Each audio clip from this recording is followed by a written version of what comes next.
ముందుగా హెడ్లైన్స్. తరుణ్ కుమార్ విషాద హత్యను నిరసిస్తూ రాష్ట్ర అధ్యక్షుడు కొవ్వొత్తి లైట్ మార్చ్ నిర్వహించారు.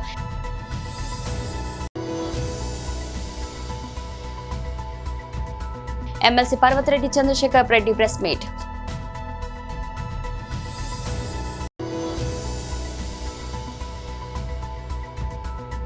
తెలంగాణ భవన్లో బీఆర్ఎస్ నాయకుల ప్రెస్ మీట్.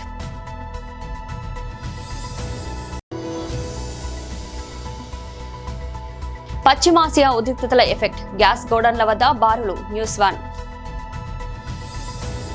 తరుణ్ కుమార్ విషాద హత్యను నిరసిస్తూ రాష్ట్ర అధ్యక్షుడు కొవ్వొత్తి లైట్ మార్చ్ నిర్వహించారు. డాక్టర్ బాబాసాహెబ్ అంబేద్కర్ గారి యొక్క విగ్రహం వద్ద ఆర్య కటిక సంఘం, వివిధ దళిత సంఘాలు, విశ్వ హిందూ పరిషత్, అదేవిధంగా అనేక హిందూ సంఘాలు కూడా క్యాండిల్ మార్చ్ ఇక్కడ నిర్వహించడం జరిగింది. మొన్న హోలీ నాడు ఒక దళిత యువ తరుణ్ కతిక్ అనేటటువంటి ఒక యువ మీద కొంతమంది దుండగులు జిహాదీ ఒక సిద్ధాంతానికి ప్రేరితమై కేవలం హోలీ ఆడినందుకు, చుట్కా వాళ్ళ మీద పడినందుకు 30-35 మంది వచ్చి ఆ అబ్బాయిని దారుణంగా చంపేటువంటి ఒక విషయం బయటకు వచ్చింది. మరి ఒక దళిత కుటుంబం నుంచి చెందిన తరుణ్ కతిక్, అతనిపై ఈ ఇస్లామిక్ దాడి ఏదో జరిగిందో ఇది చాలా దురదృష్టశాతం. ఏంటంటే మన సమాజం దీన్ని ఖండించలేకపోతూ ఉంది. చాలా సంఘాలు నాయకులు వాళ్ళని అడుగుతూ ఉన్నాను, కాంగ్రెస్, ఇండియా అలయన్స్ వాళ్ళ యొక్క ఏవైతే కొమ్ముగారుస్తూ ఉన్నారో వాళ్ళని, మీరు ఎందుకు ఈ యొక్క హత్యని ఖండించట్లేదు? కేవలము మైనార్టీ సంబంధించిన ముస్లిమ్స్ కొంత హిందూ యువక సంపడితే మాట్లాడరా? హిందూ ఒక దళితుకు మానవాధికారాలు లేవా? ఎందుకు సమాజము, ఈ సభ్య సమాజము, పౌర సమాజము చెప్పుకునే మీరు ఈరోజు మౌనం పాటిస్తూ ఉన్నారు. కాబట్టి ఈ దేశంలో అందరినీ ఒకరిగా చూసేటటువంటి ఒక మన దేశము ఈరోజు సెలెక్టివ్గా, అంటే కొన్ని విషయాల్లోనే, కొన్ని అంశాల్లోనే కాంగ్రెస్ పార్టీ కానీ ఇతర పార్టీలు కానీ స్పందిస్తూ ఉన్నాయి. కానీ ఒక హిందూ దళిత హత్య జరిగితే ఎందుకు ఈ మేధావులందరూ కూడా, కోహనాలోకి వాళ్ళందరూ కూడా మౌనం పాటిస్తూ ఉన్నారు? వాళ్ళు మౌనం వీడాలే. ఈ అబ్బాయి హత్య జరిగినందుకు అతనికి న్యాయం జరగాలి, వాళ్ళ కుటుంబానికి న్యాయం జరగాలి. దోషులనే శిక్షించాల్సిన అవసరం ఉన్నది. భారతీయ జనతా పార్టీగా ఈ యొక్క పరిస్థితిని మనం చూస్తే దేశవ్యాప్తంగా కూడా ఈరోజు హిందువుల మీద ఎక్కడైనా దాడి జరిగితే వారి రక్షణకు ఎవరు రావట్లేదు. వారి యొక్క ప్రభుత్వాలు కానీ, వారికి సంబంధించిన రాజకీయ పార్టీలు కానీ, కొన్ని పార్టీలు ఈరోజు ముందుకు రాకపోగా వారి మీద అత్యాచారాలు పెరుగుతున్న సమయంలో అత్యాచారం చేసే వాళ్ళనే ప్రోత్సహిస్తున్న సంఘటన మనం చూస్తూ ఉన్నాం. కాబట్టి ఈ యొక్క సంఘటన ఒక మానవతా దృక్పథంతో అన్ని రాజకీయ పార్టీలు దీన్ని ఖండించాల్సిన అవసరం ఉన్నది. MLC Parvathireddy Chandrashekar Reddy press meet. ప్రధానమైనటువంటి కారణం ప్రజల జీవన ప్రమాణాలు పెరగడం. ప్రతి ఒక్కరు కూడా ఈరోజు ప్రతి ఇంట్లో కూడా వారి యొక్క బిడ్డ గ్రాడ్యుయేషన్ కానీ, పోస్ట్ గ్రాడ్యుయేషన్ కానీ, బీటెక్ కానీ ఇలాంటి ఉన్నత చదువుకోవడం వల్ల ఈరోజు ప్రతి ఇంటి యొక్క వారి యొక్క ఆర్థిక స్థితి పెరిగింది, కొనుగోలు పెరిగింది. మొత్తం ఈరోజు సొసైటీ అంతా కూడా డెవలప్ అయిందంటే ప్రతి ఇంట్లో కూడా చదువుకున్న బిడ్డలు ఉన్నటువంటి కారణం. దీనికి ప్రధానమైనటువంటి కారణం 2009లో వైఎస్ రాజశేఖర రెడ్డి గారు తీసుకొచ్చినటువంటి ఫీజు రియంబర్స్మెంట్ పథకం అన్నది ఈ మార్పుకు అంతా కూడా కారణమవుతుంది. మీ అందరికీ కూడా తెలిసే ఉంటుంది, ఫీజు రియంబర్స్మెంట్ వల్ల ఈరోజు సంవత్సరానికి మన విభజిత రాష్ట్రంలోనే సుమారుగా 10 నుంచి 11 లక్షల మంది సంవత్సరానికి ఫీజు రియంబర్స్మెంట్ ద్వారా ఉచితంగా చదువుకుంటా ఉన్నారంటే ఈ పథకం ఎంత మారుమూల ప్రాంతాలకు కూడా ప్రతి ఇంటికి కూడా చేరిందనేది ఈరోజు మనం అర్థం చేసుకోవచ్చు. మీకు ఇంకొక విషయం కూడా చెప్తా ఉన్నాను. నేను గూడూరు కాన్స్టిట్యున్సీలో ఒక విలేజ్, ఒక మారుమూల గ్రామంలో నేను జన్మించడం కూడా జరిగింది. నేను చదువుకునేటప్పటికీ మా గ్రామంలో పోస్ట్ గ్రాడ్యుయేషన్ చేసినటువంటి వ్యక్తుల్లో స్వాతంత్రం వచ్చినప్పటి నుంచి కూడా నేను రెండో వ్యక్తిని. ఈ రోజు కనుక తీసుకుంటే ఈ ఫీజు రియంబర్స్మెంట్ పథకం వచ్చిన తర్వాత ఈ రోజు ప్రతి ఇంట్లో కూడా ఒక బీటెక్ స్టూడెంట్ కానీ, ఒక ఎంసీఏ స్టూడెంట్, ఒక ఎంబీఏ స్టూడెంట్ తయారై ఉన్నాడు. ఈ విధంగా అన్ని గ్రామాల్లో కూడా, అన్ని పట్టణాల్లో కూడా ఫీజు రియంబర్స్మెంట్ పథకం ద్వారా ప్రతి ఇంటిలో కూడా చదువుకున్నటువంటి బిడ్డలు తయారు కావడం కానీ, వారి యొక్క ఆర్థిక ప్రమాణాలు పెరిగి ఈ రోజు సొసైటీ అంతా కూడా డెవలప్ కావడం కూడా జరిగింది. అయితే మేము ఈ ఫీజు రియంబర్స్మెంట్ గురించి చట్టసభల్లో, అంటే శాసనసభలో కానీ శాసన మండలిలో కానీ మేము ఇచ్చినటువంటి ప్రశ్నలకి ఈ ప్రభుత్వం ఇచ్చినటువంటి సమాధానాలు కనుక చూస్తే ఈ ఫీజు రియంబర్స్మెంట్ పథకాన్ని ఈ ప్రభుత్వం తొందరలోనే నిలిపివేసే ఆలోచన వీళ్ళకు ఉందా అని అనిపించేది కనపడతా ఉంది. ప్రధానంగా దీంట్లో ఉన్నటువంటి కొన్ని ముఖ్యమైనటువంటి విషయాలను నేను మీ దృష్టికి కూడా తీసుకొని వస్తాను. మీ అందరికీ తెలుసు, ఫీజు రియంబర్స్మెంట్ కానీ, ఆరోగ్యశ్రీ కానీ, 104, 108 కానీ, ఫ్రీ పవర్ కానీ, నాడు నేడు కానీ, అదేవిధంగా జగన్మోహన్ రెడ్డి గారు తీసుకొచ్చినటువంటి ఫుల్ ఫీజు రియంబర్స్మెంట్ కానీ, అమ్మఒడి కానీ, ఈ పథకాలన్నీ కూడా ఎటువంటి రీఫార్మ్స్ ఈరోజు భారతదేశం అంతా కూడా దీన్ని అనుసరించేటువంటి పరిస్థితి ఈరోజు ఉంటే, ఈ ఫీజు రియంబర్స్మెంట్, ప్రధానమైనటువంటి ఫీజు రియంబర్స్మెంట్ గురించి ఈరోజు కూటమి ప్రభుత్వం తీసుకున్నటువంటి కొన్ని నిర్ణయాలని ఏ విధంగా దాన్ని నిర్వీర్యం చేస్తా ఉన్నారన్న దాన్ని కూడా మీ దృష్టికి తీసుకొని వస్తాను. దాన్ని తీసుకొచ్చే ముందుగా 2019లో వైఎస్ జగన్మోహన్ రెడ్డి గారు ముఖ్యమంత్రి అయ్యే నాటికి ఆ రోజుకి కూడా టీడీపీ ప్రభుత్వం, అంతకు ముందున్నటువంటి 2014-19లో ఉన్నటువంటి టీడీపీ ప్రభుత్వం ఫీజు రియంబర్స్మెంట్ బకాయిల్ని సుమారుగా సంవత్సరం పైగా రిలీజ్ చేయకుండా విద్యార్థులను కానీ, కాలేజెస్ని కానీ ఇబ్బంది పెట్టేటువంటి పరిస్థితుల్లో జగన్మోహన్ రెడ్డి గారు వచ్చిన తర్వాత మొదటి సంవత్సరం 2019లో COVID-19 అనే పేరుతో ఈ ప్రపంచమంతా కూడా ఇబ్బంది పడతా ఉన్న క్రమంలో ఆయన 2019లో ముఖ్యమంత్రి అయిన తర్వాత ఏకంగా టీడీపీ గవర్నమెంట్ పెట్టినటువంటి ప్రతి పైసాని కూడా 1880 కోట్లని 2020 ఏప్రిల్ 28వ తారీఖున ఆయన రిలీజ్ చేసినటువంటి పరిస్థితి. తెలంగాణ భవన్లో బీఆర్ఎస్ నాయకుల ప్రెస్ మీట్. డిస్క్వాలిఫికేషన్ పిటిషన్లో వారు ఇచ్చినటువంటి ఆర్డర్ ఏదైతుందో అది మొన్న ఇస్తే నిన్న పత్రికలు కూడా పెద్ద ఎత్తున దానిపైన వార్తలు రాశాయి.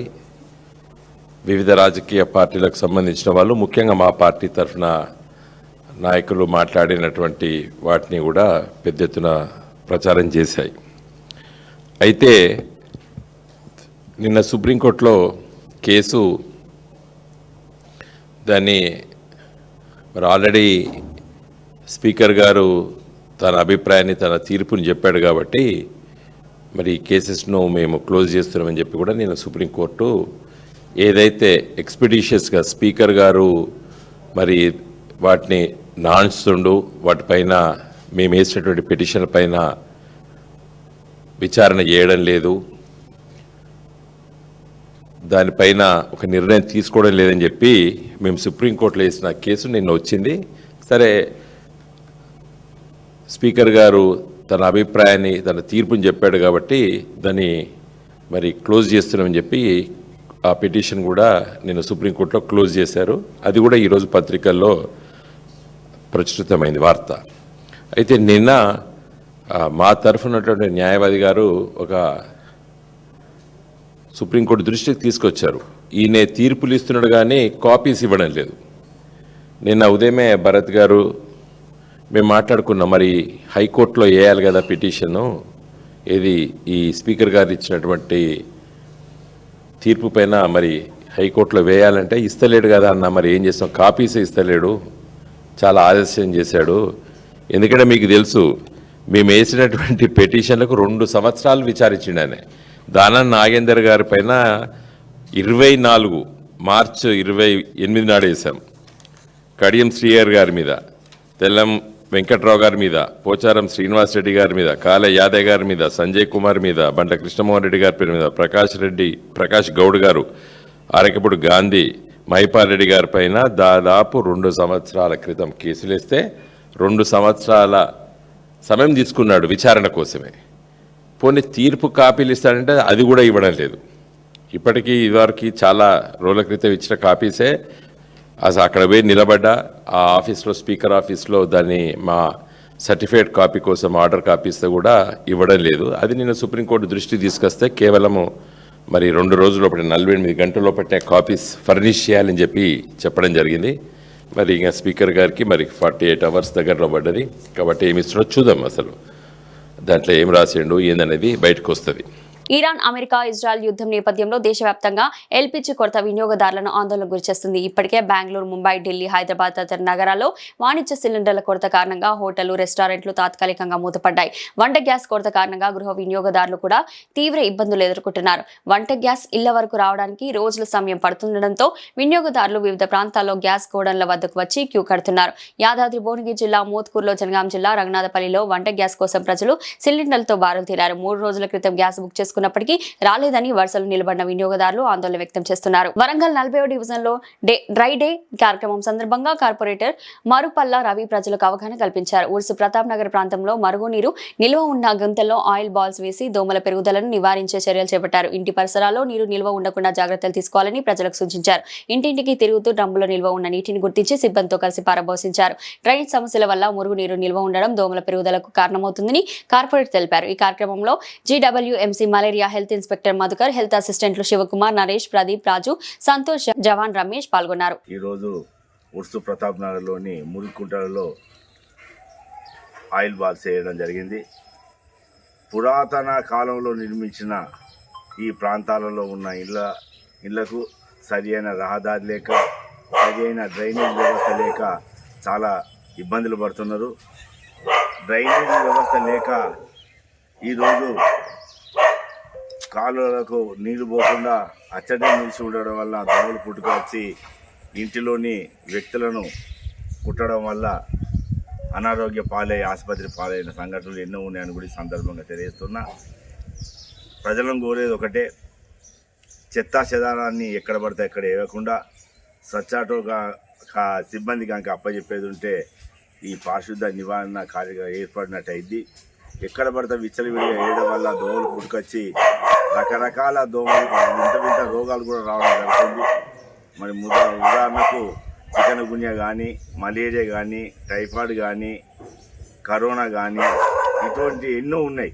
ఇక డెంగ్యూ, ముఖ్యంగా డెంగ్యూ కూడా ప్రబలి చిన్నపిల్లలు కూడా చాలామంది ఇబ్బందులు పడుతున్నారు.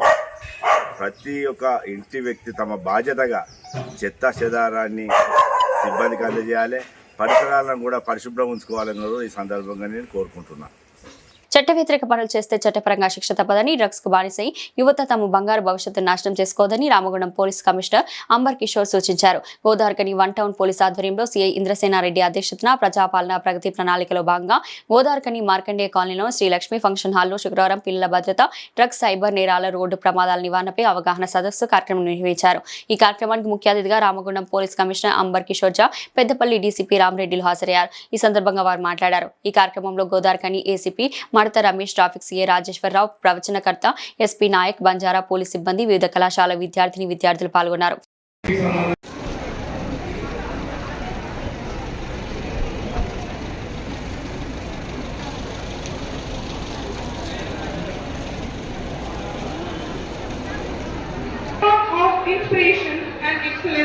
ఎక్కడ కూర్చోాలని క్రమం మరి ఇంతసేపు మరి ఎప్పుడెప్పుడు అని ఎదురు చూసే ఈనాటి అతిథి మరి మన సిపి గారు ఒకసారి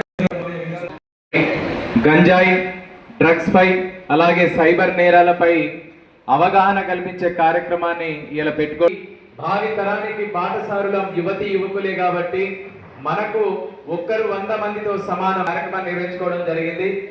దానితో పాటుగా మరి మనకందరికి కూడా అవగాహన కల్పించడానికి మరి బంజారా కూడా రావడం జరిగింది. దాంతో పాటు మా పోలీస్ కళా బృందం కూడా ఉన్నది. అందరూ కూడా చాలా శ్రద్ధగా, ఎందుకంటే ఎన్నో యూట్యూబ్లో చూస్తాం, ఇన్స్టాగ్రామ్లో చూస్తాం, అన్ని మోసాలే కానీ ఎక్కడ కూడా నిజం అనేది లేదు.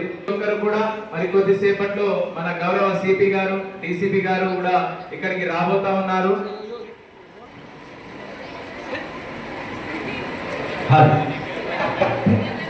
దేశానికి వెన్నుముక రైతన్న డిపార్ట్మెంట్ ద్వారా మీ అందరి కోసం ఈ ప్రోగ్రామ్ ఆర్గనైజ్ చేయడం జరిగింది. మీ ఆరోగ్యం జనరల్గా హెల్త్ డిపార్ట్మెంట్కి కన్సర్న్ ఉంటుంది, కానీ కొన్ని విషయంలో మీరు చేసిన తప్పుతో మీకు నష్టమవుతుంది, మీరు చట్టం విరుద్ధంగా కూడా వెళ్తున్నారు. ఈ రెండు విషయం ఉంది. ఒకటి ట్రాఫిక్, సెకండ్ గాంజాయి. ఈ రెండు విషయం మీద స్పెషల్గా మీతో మాట్లాడడానికి నేను వచ్చాను. మీ అందరికీ చూస్తే చాలా ఎనర్జీ కనిపిస్తుంది, హ్యాపీ ఫేస్, ఎనర్జీ ఉంది. ఇప్పుడు ఈ ఎండాకాలంలో కూడా కొంత పిల్లలకి ఫుట్బాల్ ఇస్తే వాళ్ళు 2-3 గంటల వరకు ఆడతారా లేదా? You can play.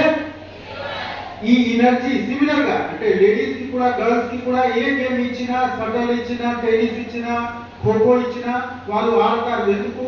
మీ బాడీలో ఇప్పుడు ఎనర్జీ ఉంది. కానీ ఈ ఎనర్జీ చదివి ఉపయోగించుకోవాలి, ప్రాపర్ గా వాడుకోవాలి. మీరు ఒకవేళ ఈ మత్తు పదార్థం డైరెక్షన్ కి పోతే మీ ఎనర్జీ ఫస్ట్ పోతుంది, తర్వాత మీ లైఫ్ పోతుంది. సో దయచేసి ఈ మాట గుర్తుపెట్టండి. వేరే వాళ్ళ కోసం లేదు, అమ్మ నాన్న తప్పకుండా మీకు చెప్తారు అది చేయకండి, మీ సొసైటీలో ఉన్న పెద్దవాళ్ళు మీకు చెప్తారు. కానీ ఇప్పుడు మీ అందరు డిగ్రీ స్టూడెంట్స్, మాకు ఏసీపీ గారు చెప్పారు, మీకు ఆలోచన వచ్చింది. ఇప్పుడు మీరు సివిల్ సర్వీసెస్ గ్రూప్ 1 రాయడానికి క్వాలిఫైడ్ అవుతారు. ఎంత బుద్ధివంతుడు ఉన్నా కూడా మీరు మీకు నష్టం చేసిన పని చేయకండి. మీరు మత్తు పదార్థం చేయకండి. ఎవరు చేస్తున్నారు మీకు తెలిసిన ఉంటే వాళ్ళకి ఆపండి, వాళ్ళ గురించి ఫ్యామిలీ మెంబర్కి చెప్పండి. ఒకవేళ వాళ్ళు ఇంప్రూవ్ కాకపోతే పోలీస్కి చెప్పండి. తప్పకుండా మనము మత్తు పదార్థం గురించి గట్టిగా యాక్షన్ తీసుకోవడానికి సిద్ధంగా ఉన్నాము. తప్పు చేసిన వాళ్ళకి కఠిన చర్య ఉంటుంది. కానీ ఫస్ట్ మీతో సింపథైజ్ చేసి, ఎందుకు మీకు ఇది ఎవరు అలవాటు పెట్టుకుంటున్నారు వాళ్ళకి ఐడెంటిఫై చేసి ఈ సిస్టమ్ బ్రేక్ చేయడానికి మా ఉద్దేశం. సో దయచేసి మీరు సహాయం చేయండి, వాడుకోకండి, వాడుకున్న వాళ్ళకి ఇన్ఫర్మేషన్ మాకు షేర్ చేయండి. సెకండ్, ట్రాఫిక్ సేఫ్ డ్రైవింగ్ చాలా ఇంపార్టెంట్. మనకు ఉన్న రిపోర్ట్ పరంగా దాదాపు 60-70% డెత్ యంగ్ బాడీకి జరుగుతూ ఉంది రోడ్ యాక్సిడెంట్స్ లో. More than 70% between 25 to 45. So ఆ ఎనర్జీ, ఆ పాజిటివ్ పీరియడ్ లో, పీక్ పీరియడ్ మీ లైఫ్ కి మీరు దయచేసి సేఫ్ గా వాడుకోండి. ఎప్పుడు కూడా డ్రైవింగ్ చేసినా హెల్మెట్ యూజ్ చేయండి, లెఫ్ట్ సైడ్ లో ఉండండి. హెవీ వెహికల్ కి ప్రాపర్ గా మీరు హారన్ ఇచ్చి వాళ్ళు పాస్ ఇచ్చిన క్రాస్ చేయండి. And drunk and driving avoid చేయండి. Drunk and driving major reason ఉంది యాక్సిడెంట్ కి.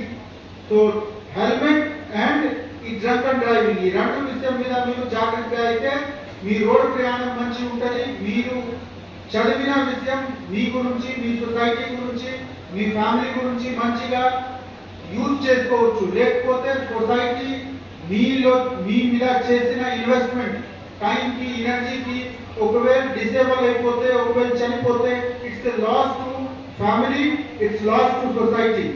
దయచేసి ఈ విషయం గమనించుకోండి. థర్డ్, సైబర్ క్రైమ్ ఇప్పుడు చాలా ఆల్ పర్వేసివ్ అయిపోయింది. చిన్న చిన్న విషయంలో కూడా వాళ్ళు ఫోన్ చేసి ఓటీపీ అడిగి లింక్ ఓపెన్ చేయండి, మనము క్యాజువల్ గా ఇది ఓపెన్ చేస్తాము. కానీ చాలా జాగ్రత్తగా ఉండండి. మనం చిన్న పిల్లలు ఉన్న టైంలో, స్కూల్ వెళ్ళే టైంలో మాకు అమ్మ చెప్పేవాళ్ళు, ఎవరు అన్నోన్ పర్సన్ మీకు కనిపిస్తే వాళ్ళు ఒక చాక్లెట్ ఇచ్చినా తినకండి. కానీ ఇప్పుడు ఆ చాక్లెట్ వాళ్ళు ఫిజికల్ గా రాదు, మీకు వచ్చిన SMS, మీకు వచ్చిన వాట్సాప్ మెసేజ్ లో ఉన్న లింక్ ఇదే చాక్లెట్. వాళ్ళు మీకు ట్రాప్ చేయడానికి, తర్వాత మీకు ఎక్స్ప్లాయిట్ చేయడానికి ఇదే ఒక చిన్న దారి. మీ మొబైల్ ఫోన్ మీకు వరల్డ్ కి యాక్సెస్ ఉంది. మీరు అమెరికాలో జరిగిన సంఘటన చూసుకోవచ్చు, మీ ఫ్రెండ్ యూరోప్ లో ఉంటే మాట్లాడవచ్చు, దూరంగా ఉన్న ఫ్యామిలీ మెంబర్ కి పార్టీ ఫంక్షన్ మీరు వీడియో కాల్ లో చూసుకోవచ్చు. అదే విధంగా ఈ నేరా చేసే వాళ్ళు, సైబర్ క్రిమినల్స్ కి కూడా మీకు యాక్సెస్ దొరుకుతుంది మీ మొబైల్ ద్వారా. దయచేసి చాలా కేర్ఫుల్ గా ఉండి మనం చెప్పిన విషయం అర్థం చేసి మీ మొబైల్ కి ఒక రెస్పాన్సిబుల్ పర్సన్ గా వాడుకోండి. I thank you once again and wish you all the best. Chennai super Kings దిగ్గజ ఆటగాడు వికెట్ కీపర్ బ్యాటర్ ఎంఎస్ ధోనికి రాబోయే ఐపీఎల్ సీజన్ చివరిది కావచ్చని టీమిండియా మాజీ ఆల్రౌండర్ ఇర్ఫాన్ పఠాన్ అభిప్రాయపడ్డారు. చెన్నై జట్టుకు ధోని ప్రాముఖ్యతను వివరిస్తూ అతను లేకుండా సిఎస్కేను ఐపీఎల్ను ఊహించుకోవడం చాలా కష్టమని అన్నాడు. జియో హాట్స్టార్ తో మాట్లాడుతూ ఇర్ఫాన్ పఠాన్ ఈ వ్యాఖ్యలు చేశాడు. ధోని లేనిదే సిఎస్కే అసంపూర్ణం. ఈ సీజన్లోనే అతన్ని చివరిసారిగా ఎల్లో జెర్సీలో చూస్తామేమో. డ్రెస్సింగ్ రూమ్ లో అతని ఉనికి జట్టుకు ఎంతో మేలు చేస్తుంది. రుతురాజ్ గైక్వాడ్ కెప్టెన్ గా ఉన్నప్పటికీ భవిష్యత్తు కోసం మరో 2-3 ఆటగాళ్లను తీర్చిదిద్దడంలో ధోని పాత్ర చాలా కీలకం. అతను ఎన్ని మ్యాచ్లు ఆడతాడో ఖచ్చితంగా చెప్పలేను, కానీ జట్టును ఐక్యంగా ఉంచడంలో సహాయపడతాడు అని వివరించాడు. ధోని ఫిట్నెస్, వర్కౌట్ లోడ్ వంటి విషయాలు సిఎస్కే యాజమాన్యం జాగ్రత్తగా వ్యవహరిస్తుందని పఠాన్ పేర్కొన్నాడు. 6వసారి ఐపీఎల్ టైటిల్ గెలిచి తమ అభిమాన తలాకు ఘనమైన వీడ్కోలు పట్టాలని జట్టు యాజమాన్యం గట్టిగా కోరుకుంటుందని జోసెం చెప్పాడు. 5 సార్లు టైటిల్ అందించిన ధోని సిఎస్కే నాయకత్వ బృందంలో ఇప్పటికీ కీలక సభ్యుడిగా కొనసాగుతున్నాడు. గత సీజన్లో చెన్నై జట్టు పేలవ ప్రదర్శన కనబరిచింది. ఆడిన 14 మ్యాచ్లో కేవలం 4 మాత్రమే గెలిచి పాయింట్ల పట్టికలో చివరి స్థానంలో నిలిచింది. ఐపీఎల్ చరిత్రలో అత్యుత్తమ బ్యాటర్లో ఒకడైన ధోని ఇప్పటివరకు 278 మ్యాచ్లో 38.80 సగటుతో 5,439 పరుగులు చేశాడు. బులెటిన్ ముగించే ముందు హెడ్లైన్స్ మరోసారి. తరుణ్ కుమార్ విషాద హత్యను నిరసిస్తూ రాష్ట్ర అధ్యక్షుడు కొవ్వొత్తి లైట్ మార్చ్ నిర్వహించారు.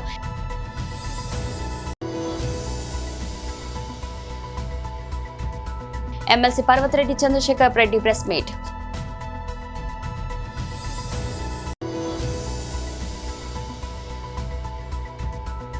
తెలంగాణ భవన్లో బీఆర్ఎస్ నాయకుల ప్రెస్ మీట్.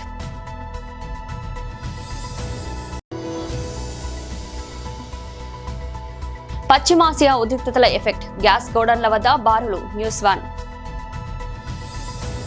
ఇది ఈ రోజు బులెటిన్. మరో బులెటిన్లో మళ్ళీ కలుద్దాం. అంతవరకు సెలవు.